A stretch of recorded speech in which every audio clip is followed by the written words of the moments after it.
Number 10. Everest. I gotta ask the question, you know I do. Why? Why? Because it's there! That's what. In 1996, 8 people perished after being trapped in a blizzard while they were on the world's tallest mountain. This 2015 depiction of those tragic events shows the titular peak in all its breathtaking beauty and horror. A few scenes were even shot on location. The film also vividly details the relatable motives and fatal missteps of the climbers who survived, as well as those who didn't.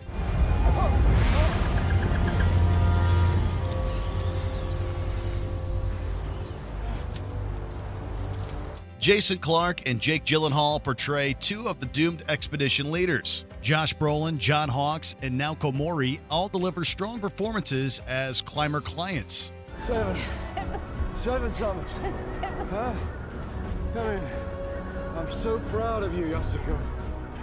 So proud. Thank you. While this film isn't fully accurate, it's still a gut-wrenching, visually stunning journey to the highest point on Earth.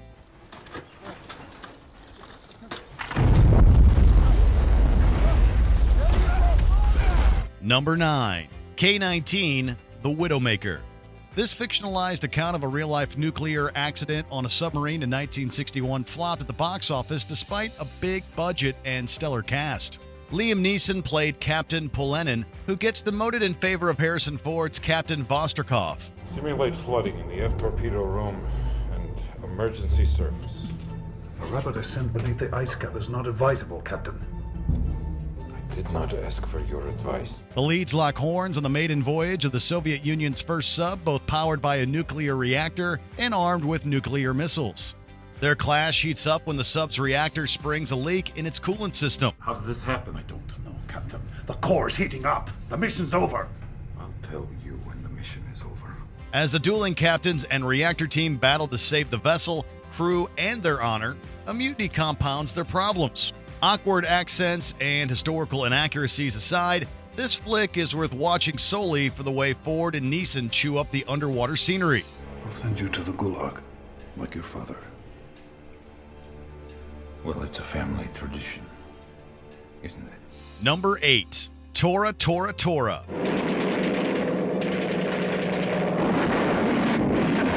An ensemble epic of startling scope, this film about the Japanese attack on Pearl Harbor delivers both historical accuracy and riveting battle scenes. It provides a unique perspective on this world-altering aerial strike and the events leading up to it. This is mostly due to the fact that half the scenes were shot by a Japanese crew and cast, and the other half by Americans. Radar men, sailors, fearless pilots, high-ranking officers, and diplomats in D.C. all get their moments on screen. The stunts and practical effects are truly mind-boggling, including an unplanned one-wheeled landing that ended up in the final cut.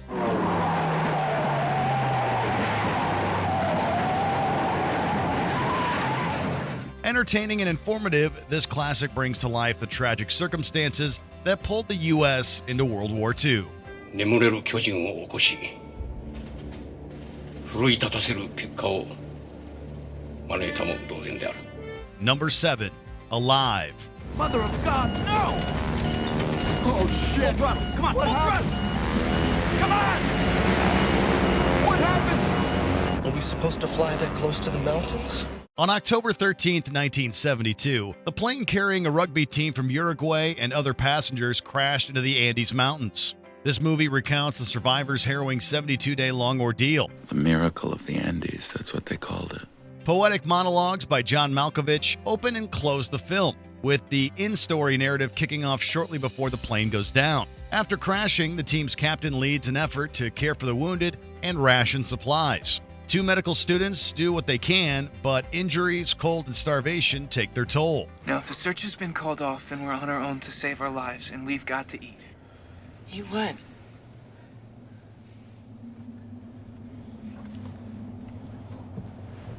Once the group learns a rescue is unlikely, desperate food measures and a hard and fateful trek through the mountains become their only chance. Though this adaptation tactfully handles gruesome subject matter, this definitely isn't a flick for those with a sensitive stomach. Number 6. The Impossible.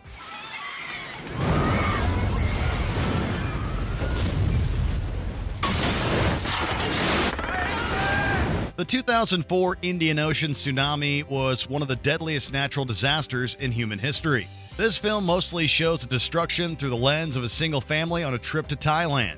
Events that the real Maria Belon, a Spanish doctor, endured are deftly adapted by director J. Bayona and screenwriter Sergio G. Sanchez. Naomi Watts was cast as Maria Bennett, Belon's English counterpart, while Ewan McGregor as her husband. Tom Holland makes his live-action feature film debut as their oldest son. What if that boy was Simon or Thomas? What if they needed help? You'd want someone to help them, wouldn't you? Simon and Thomas are dead! All three leads and the international supporting actors deliver riveting performances. While some criticize the focus on a Western family, the film's depiction of the heroics of the ordinary Thai people won over critics and filmgoers alike. Thank you so much. Number 5. Deepwater Horizon. On April 20th, 2010, the largest accidental oil spill in history began with a bang.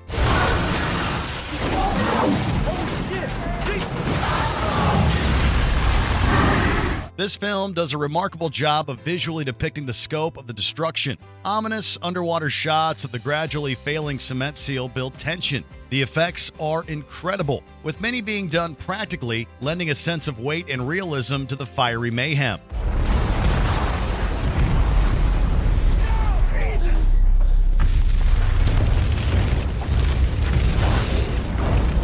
This narrative also shines a light on the enduring psychological trauma of the survivors and the damage done to the marine ecosystem. Seeing Mark Wahlberg's character stagger through the hospital hallway while his co-worker's family accost him lands like a gut punch near the film's end. You on the rig? Yes, sir. My son get off the rig with you? Rig? Did he get off the rig?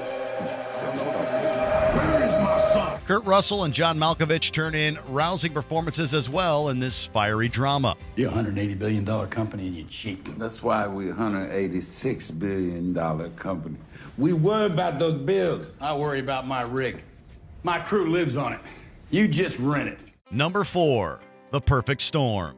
A fishing boat called the Andrea Gale was caught in a hurricane and sunk in 1991, tragically taking all hands with her. The film based on these events opens with the boat returning after a bad catch. The boat's owner cajoles its captain, played by George Clooney, into going back out despite it being late in the season.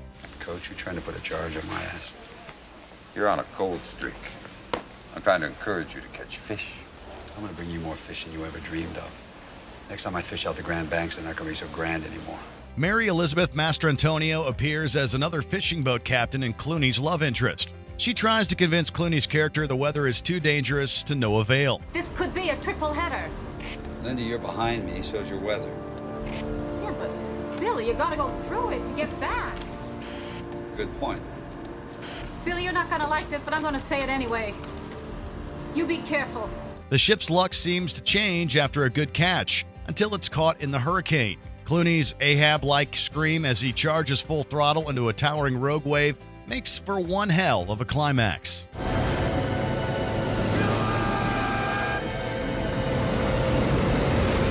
Number 3. Unstoppable. While the characters in this high-speed thriller may be fictional, the story was inspired by a real-life incident in 2001. Like in the film, that event saw a pair of railway employees heroically stop a runaway train loaded with the toxic chemical phenol. Frank, we're gonna rip right off! Got no choice!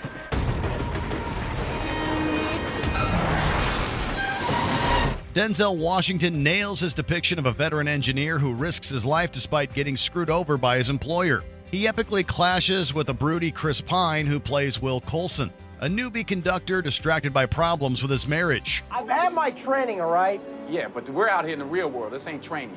In training, they just give you an F. Out here, you get killed. The film succeeds at creating both riveting action sequences and well-developed, relatable characters. Its depiction of ordinary Americans coming together in a time of crisis is as inspirational today as it was when the film steamed into theaters.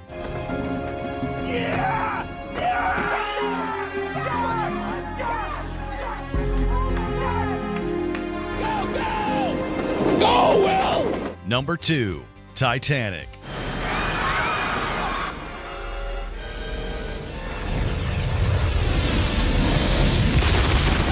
Over 1,500 people died when what was then the world's largest ship sank in 1912.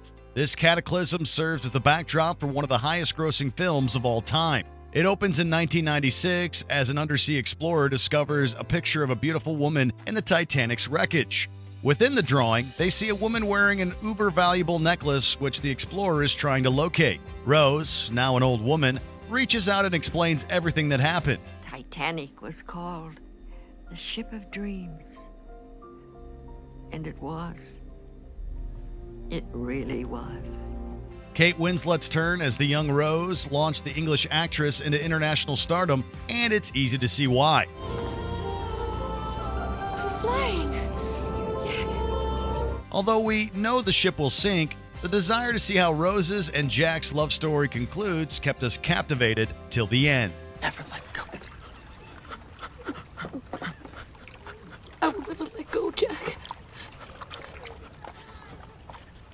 I'll never let go. Number 1, Apollo 13. This is Houston. Say again, please. Houston, we have a problem. Houston's problem became Hollywood's solution in the cinematic love letter to the U.S. space program that's as uplifting today as it was when it was released in 1995. Like the astronauts themselves, the actors are the best of the best. Gentlemen, it's been a privilege flying with you. Tom Hanks, Bill Paxton, and Kevin Bacon perfectly portray a beleaguered flight crew. Ed Harris plays Gene Kranz, the mission's flight director, who leads efforts to assist the spacefarers. This could be the worst disaster NASA's ever experienced. With all due respect, sir, I believe this is going to be our finest hour. Together, these teams tackle every complex problem that comes their way. It leads to a thrilling scene where we hope they survive the bumpy ride back to Earth. Few films stick the landing quite like this space disaster film did. Apollo 13's warm critical reception was appropriate since failure for these astronauts was never an option. Hello, Houston. This is Odyssey. It's good to see you again.